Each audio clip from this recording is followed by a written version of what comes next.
Buen día. There'll be girls across the nation that'll eat this up. Babe, I know that it's your soul, but could you bottle it up? Get down to the heart of it. No, it's my heart, your shit out of your love. Don't make me tell you again. Love, love, love. Hey, Love, love, love, love. I do it, love. Love, love, love. Uh-huh. Bienvenidos a la lección número 5 de gestión pedagógica, una lección muy chévere. Hoy ya vamos a entrar a trabajar directamente lo que tiene que ver con el plan de estudios a grandes rasgos en nivel preescolar y obviamente con nuestros proyectos transversales. Es importante que nosotros entendamos que el plan de estudios es el esquema estructurado de las áreas obligatorias y fundamentales y de las áreas optativas con sus respectivas asignaturas que forman parte del currículo de los establecimientos educativos. Listo. Importantísimo en esta primera parte, hablamos de todo lo que tiene que ver con una planeación que en todos los colegios nosotros como docentes tenemos que pasar nuestra planeación y nuestra organización obviamente de clase, lo que vamos a trabajar, con qué finalidad, entendiendo que con qué logro, con qué propósito se va a hacer. Hablamos de un tema que es el tema general del periodo, unas dimensiones que también ya le hablamos la clase pasada, que en preescolar se evaluaban por dimensiones, una meta, un tiempo probable y un área. Dicho esto, empezamos directamente hablando con prejardín, que son niños aproximadamente de 2 años y medio a 3 años. Vamos a mirar los ítems más importantes en prematemáticas y en preescritura. Hablamos de los 4 periodos donde trabajamos las diferentes figuras geométricas. Hablamos de unas nociones, siempre en preescolar se habla de nociones, más no de conocimiento, que puede ser grande, pequeño, izquierdo, derecho, largo, corto, arriba, abajo. Y unos colores que es amarillo, azul y rojo. Eso se ve en matemáticas durante el primer periodo. Obviamente quiero ser muy clara y enfática que estos planes de estudios varían de acuerdo a la institución educativa. Acá lo que yo hice fue sacarle, digamos, los temas en general, de acuerdo a mi experiencia, que es más o menos lo que los diferentes colegios trabajan. Segundo periodo, rectángulo, otras nociones de muchos, pocos, dentro, fuera, cerca, lejos, pesado, liviano, y los colores verde, naranja, y empezamos a trabajar el número 1. Tercer periodo, rombo, grande, mediano, pequeño, colores, negro, café y los números 3, 4, 5 y 6. Importante que aquí me faltó el 2, pero bueno.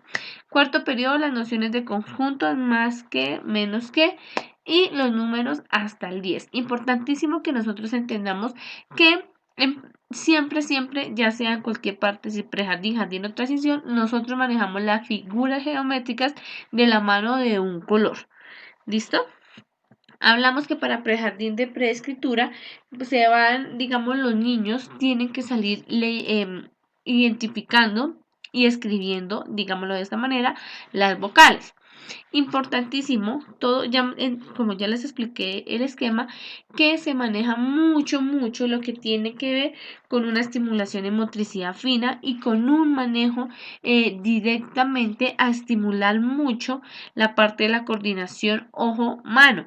¿Por qué? Porque es importante que nosotros vayamos afinando a los niños sus músculos para la escritura, para la forma en que ellos van a realizar los trazos y encontramos manejo de color, arrugado, punzado, que todas estas actividades que nosotros trabajamos con ellos, el moldeado, que es lo de la parte de la plastilina, nos sirve es para que ellos vayan cogiendo habilidad en sus manitos. Hablamos de la unión obviamente ya de líneas, de formar, de unir puntos y formar figuras y obviamente los trazos libres.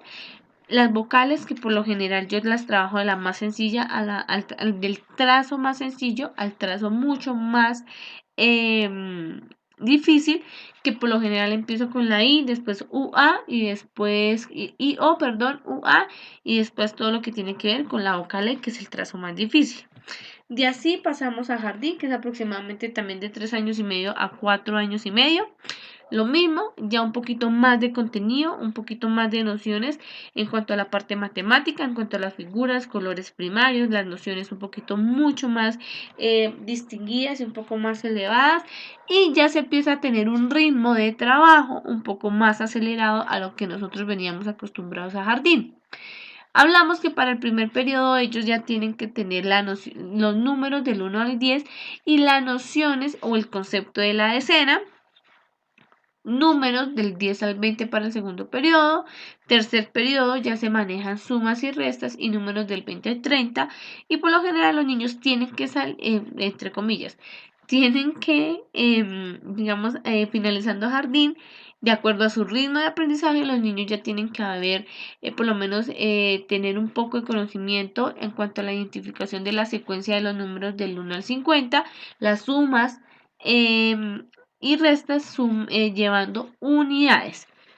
Para preescritura, obviamente, hablamos de un manejo de renglón mucho más afianzado, una grafomotricidad mucho más fuerte, un agarre de lápiz. Obviamente, seguimos con toda la estimulación en cuanto a rasgado, punzado, moldeado, la pintura. Y obviamente, los trazos tienen que seguir siendo unión de puntos, trazos ondulados, trazos espirales, con el fin de empezar a manipular un poco mejor todo lo que tiene que ver con la parte escrita. Obviamente ya hablamos de un proceso de lectura un poco más definido, un proceso de definición e identificación de letras un poco más amplio, vocales estructuradas ya perfectamente, ejercicios de comprensión, y por lo menos no salir posiblemente con el abecedario completo, pero sí conociendo las más importantes, y una que otra combinación, como no combinación en cuanto a bra, bre, bri, bru, bru, sino una conjetura en que el uso por lo menos de la B y la D, y lo que tiene que ver con K, Ko, Ku, que eso se los voy a explicar en clase cómo se hace ese procedimiento y por qué se explica a los niños K, Ko, Ku y no K, C, Si, Ko, Ku. ¿Listo? En transición ya se obviamente un concepto totalmente más fuerte ya en cuanto a conocimiento, seriación de los números hasta el 100, figuras geométricas ya mejor establecidas, colores también ya totalmente identificados, nociones arriba, abajo, detrás de, encima de, ya todo eso totalmente analizado, identificado y en lo posible que ya esté bien estructurado. Y hablamos ya, obviamente, hasta de números ordinales, de resolver algunos problemas en cuanto a adición y en cuanto a la sustracción y la seriación de los números hasta el 100.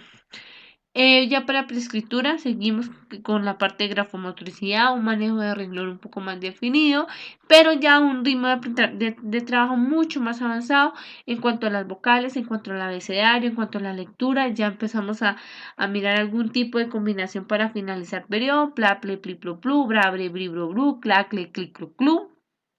Y obviamente tiene que ya estar su nombre, el nombre obviamente, discúlpeme, de los niños ya estructurado. Listo. Entre todo esto, que son digamos como las áreas fundamentales, encontramos algo que se llaman los proyectos pedagógicos, que los proyectos pedagógicos aparecen en la Ley 115, que es nuestra Ley General de Educación de 1994, y que es esa actividad que tiene que estar implícita en el plan de estudios y que lo que hace es tratar de dar una solución a esos problemas cotidianos, que es algo que vimos, digamos, con los fines de la educación. Cuando hablábamos de un ser social, cuando hablamos de estructurar a un estudiante desde la parte crítica, desde la parte reflexiva, cuando hablamos en esos fines de educación, que fue la temática pasada, de obviamente unos niños que se enriquecieran científicamente, culturalmente, obviamente a través de los diferentes valores y desde las diferentes experiencias que se desarrollan en diferentes áreas.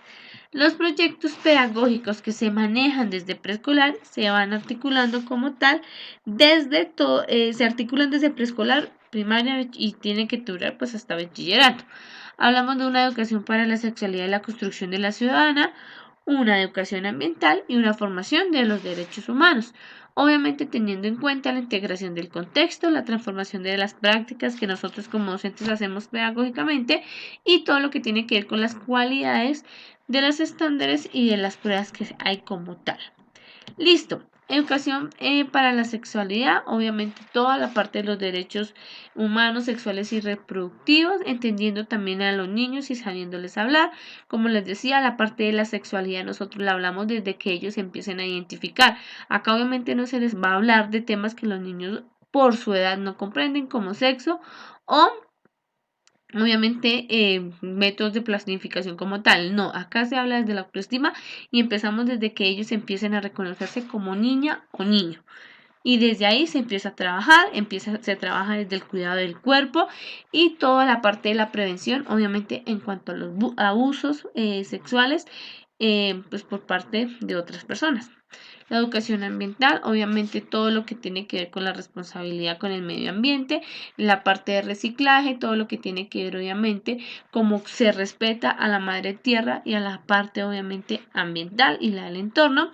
Y hablamos de la educación de los derechos humanos, que obviamente es toda la parte pedagógica, didácticas, todo lo que tiene que ver con unos ciudadanos autónomos, políticamente sociales y el fortalecimiento como tal de esa partecita entre la escuela y la comunidad.